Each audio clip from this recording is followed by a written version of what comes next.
When people feel hurt or threatened, a reaction rises up. It's emotional, it's physiological, and these things shape what they do and say and think in that moment. And it can lead to behaviors that they later regret. I call those self-defeating behaviors, and everybody has some. But if you had trauma when you were a kid, your nervous system may have gone through some changes that mean your reactions are extra large, and therefore your self-defeating behaviors can overwhelm your life. So this is a big reason why having childhood PTSD is a problem in present time and not just the past. So I want to unpack the sequence that happens, that takes you from something that happens to an emotional reaction to a behavior. And you're going to find that you have a reaction pattern that can drive you, before you even realize it, into self-sabotaging behaviors that have maybe cost you relationships with people you loved and opportunities that you wanted. And those behaviors may even have drained your sense of dignity and self-esteem. So I'll talk about common self-defeating behaviors in a minute, but I want to bring your attention to what your pattern is. Most people have a pattern, and once you see it, it's a lot easier to change. So let's take this process. Something happens, your reaction pattern kicks in, and out comes the behavior, right? So step by step, the process starts with a trigger, way over here, a trigger. And when I say trigger, I don't mean the conventional social media use of the word trigger, where it means that something made you angry or upset. When I say trigger, I mean a stimulus that happens within you or outside of you that sets off neurological dysregulation. And if you're new to my work, what I want you to know is that abuse and neglect in childhood can cause changes in your nervous system that disrupt parts of your body, your physical functioning, your thinking, your emotions, because those are all governed by your nervous system. And trauma can make them glitch a little bit. That's known as dysregulation. Everybody gets dysregulated a little bit, but people who are traumatized as kids are dysregulated more deeply and more of the time, and can have a harder time coming back from it. Now, never fear, you can learn to notice dysregulation and quickly learn to re-regulate. And if that's something you need, you can jump down to the description section and check out the link to my Dysregulation Bootcamp course. It's very popular for people learning to master re-regulation. So a trigger sets off dysregulation, and when you're dysregulated, the gates open for this oversized reaction, and that's where the trouble gets in. Now, just for the record, triggers are going to happen. Some can be avoided, like you can stay away from fireworks on holidays, for example, or you can not date people who yell. But when you can't avoid the trigger, let's say feeling criticized at times or left out, you can focus on calming the reaction that you have to that trigger. And when you learn to do that, the triggering event that you can't control becomes more manageable for you too. So let me show you an example of the trigger reaction behavior sequence. Now again, most self-defeating behaviors begin with a trigger followed by a dysregulated reaction that then leads to the behavior. So let's say you go on a first date and the person says they'll call you when to plan your second date. But after many days, they haven't called, which for many people is a trigger. And you become terrified that you did something awful to push them away. And that fear is a reaction to the trigger. And then you text them 3 times a day for the next 2 weeks. And that's a self-defeating behavior. So you see what I mean? Trigger, reaction, behavior. So when it comes to self-defeating behaviors, most of them fall into 3 major groups, or what I call reaction patterns. And the patterns drive the behavior. The patterns include the urge to cling, the urge to control, and the urge to escape. And one of these patterns is usually dominant in each person, but most of us slip into our non-dominant pattern from time to time.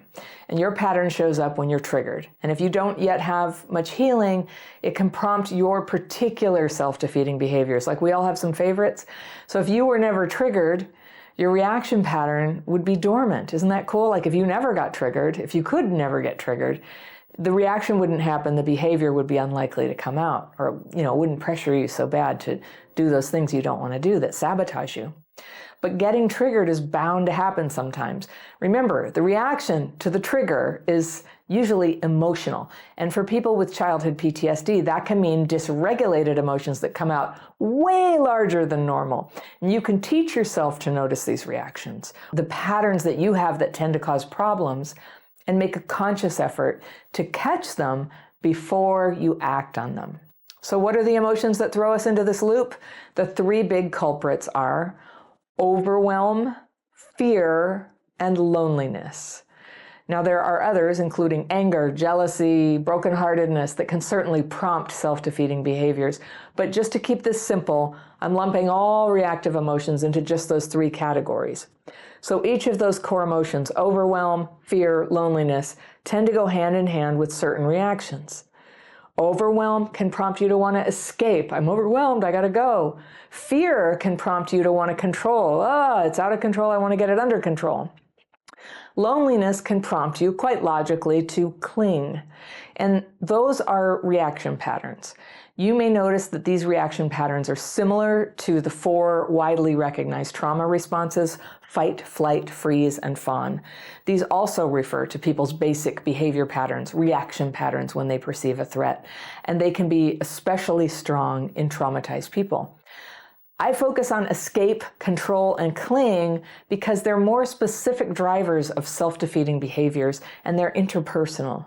Now, you probably have a pattern, and I'll help you identify that, the behaviors and the reactions that come out when you're triggered.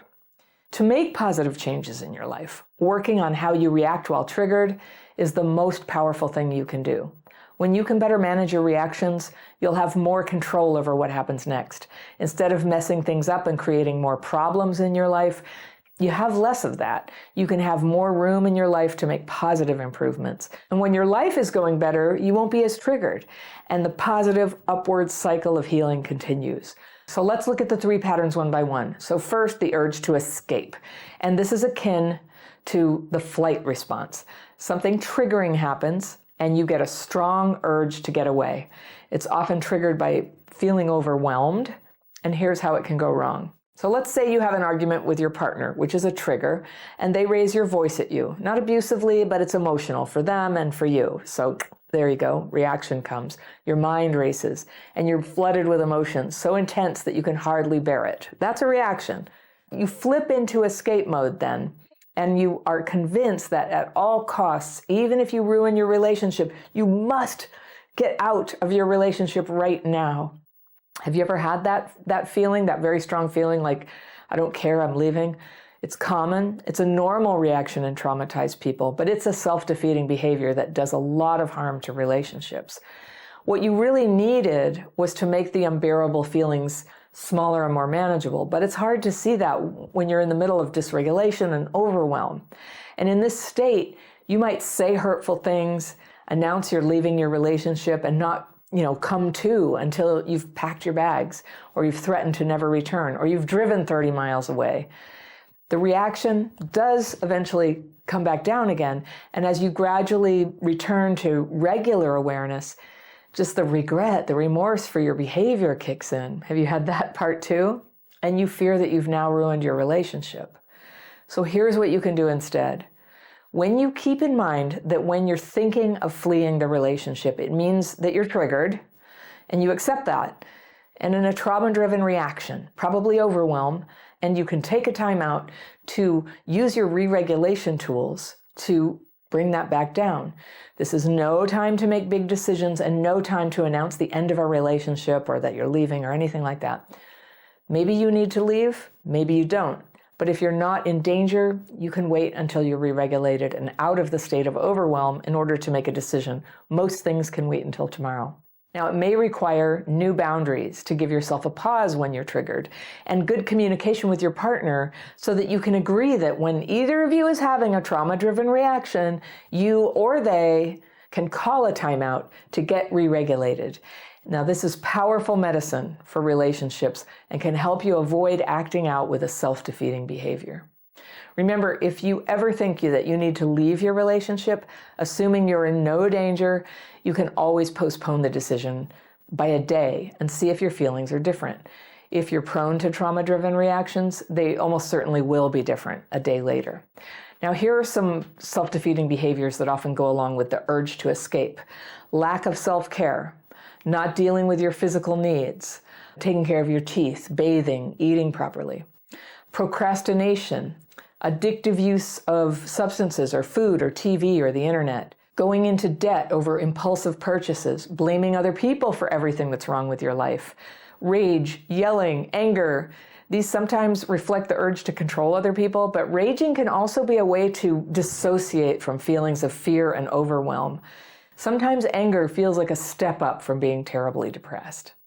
Also, another sign is fantasy, including dreams of becoming rich and famous, romantic obsession, limerence, which is an addictive obsession for someone that you can't have, avoidance, fleeing relationships, or taking space when things get hard, but not working to mend the problem underneath, refusing to make plans or promises for the future with people who are counting on you. There's also mini avoidance, which includes not returning calls and texts promptly or flaking out on plans.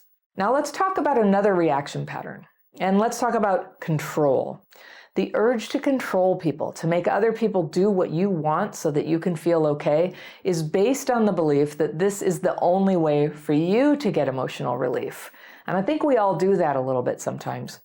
It's similar to the fight response, and it's often triggered by fear. Now, here's how it can go wrong. Let's say you have an argument about your best friend's plan to go away for the weekend with some friends, and the friends that she's visiting didn't invite you, which is a trigger, right? You feel left out. You fear that the reason is because they don't like you. That's your reaction. Nobody likes me, see? I never get liked. You also fear that your friend doesn't think that you're worthy of her friendship, and she's been making positive changes in her life, and you fear you can't keep up with her.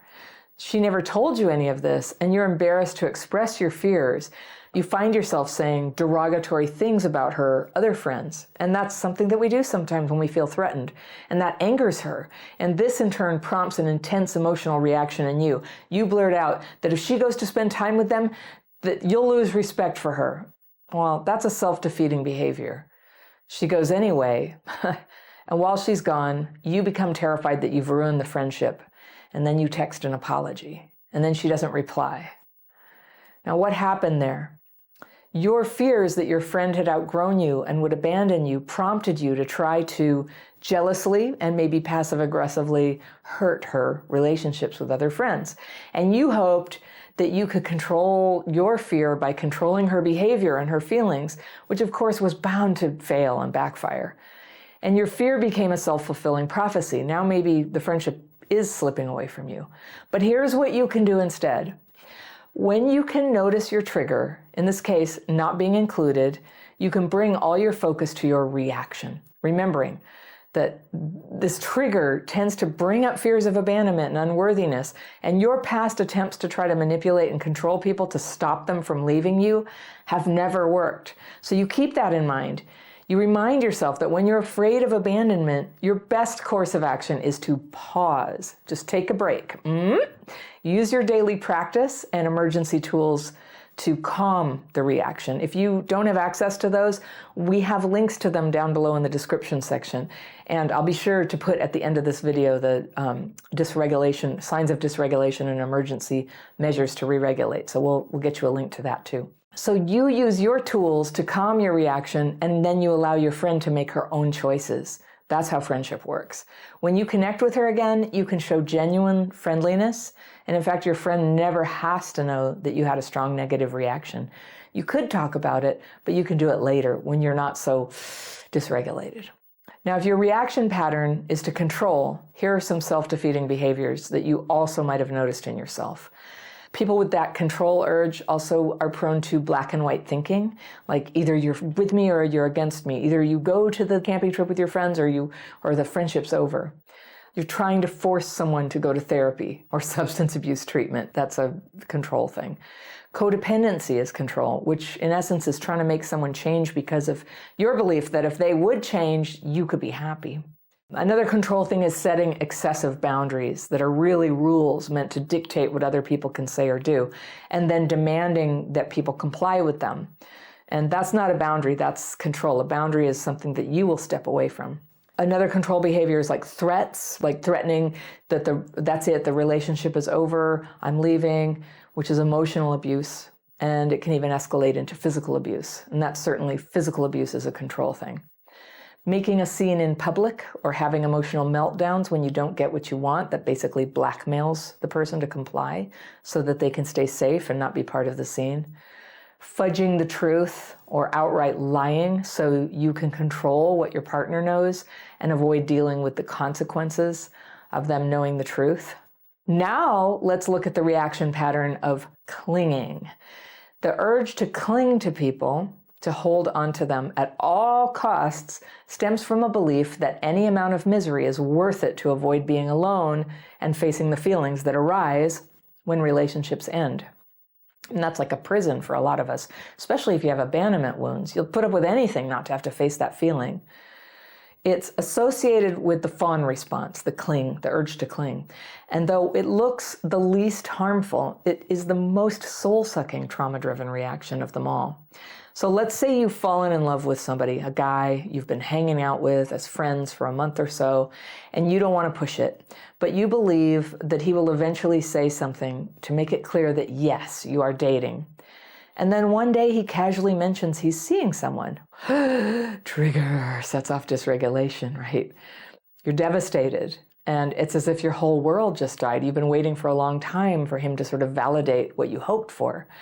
And now you're ashamed that you ever thought that he was into you. And here we are, we're in reaction land now, trigger, reaction. So you push down your feelings, you smile, you pretend to be happy for him.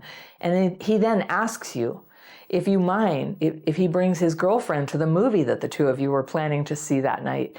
And instead of canceling the plan or telling him that you feel misled and hurt, you pretend you're looking forward to meeting her and go to the movies with them, which is a self-defeating behavior that we call being cool girl. You feel that leaving or saying something will only ruin the friendship with him, and anything is better than that for you when you have that kind of emotional pain that you're afraid of being left. You feel that going to the movie is better than being alone. So here's what you can do instead. Because you know this trigger, rejection, is hard for you, and in the past has driven you to abandon yourself, lying about your feelings, and playing a role that brings you more pain and humiliation just to save the friendship. The thought of leaving this relationship sounds unbearable to you, so you can remind yourself that pretending to be just friends has always kept you alone and sad. Non-reciprocal friendships take up the space where a partner or friends could be, so it guarantees that you'll stay alone and sad. During alone time, you can practice doing things that give you joy, so that the failure of any one relationship really can't ruin your life.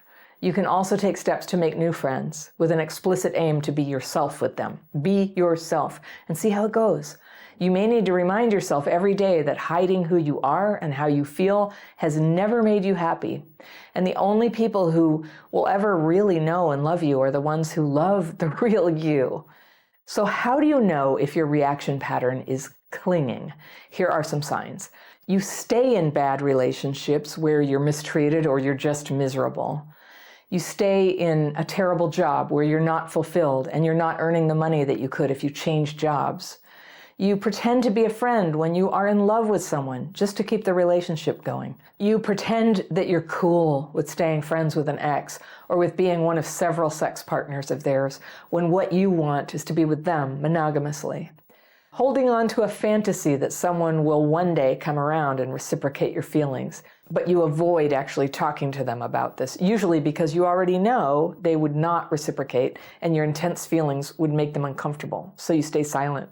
You go along with whatever scenario you think will preserve a relationship, and then suddenly you flip and you hurt people, believing that they owe you more than they've given because you gave them so much.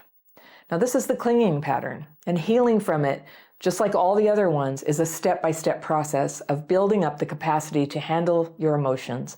And I know this doesn't come naturally to those of us who were traumatized as kids, but you can build it up.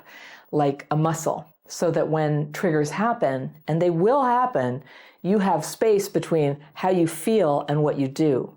And this can make all the difference in your life. If you're ready to work on that, I've got several online courses that are linked in the description section below. And I've got a free download to teach you the quick measures. I told you about this earlier. They're measures that you can take when you're having a reaction that de-escalate your dysregulated reaction as quickly as possible, so you can think clearly, so you can take smart actions. That download, Signs of Dysregulation and Emergency Measures to Re-regulate, is right here, and I will see you very soon.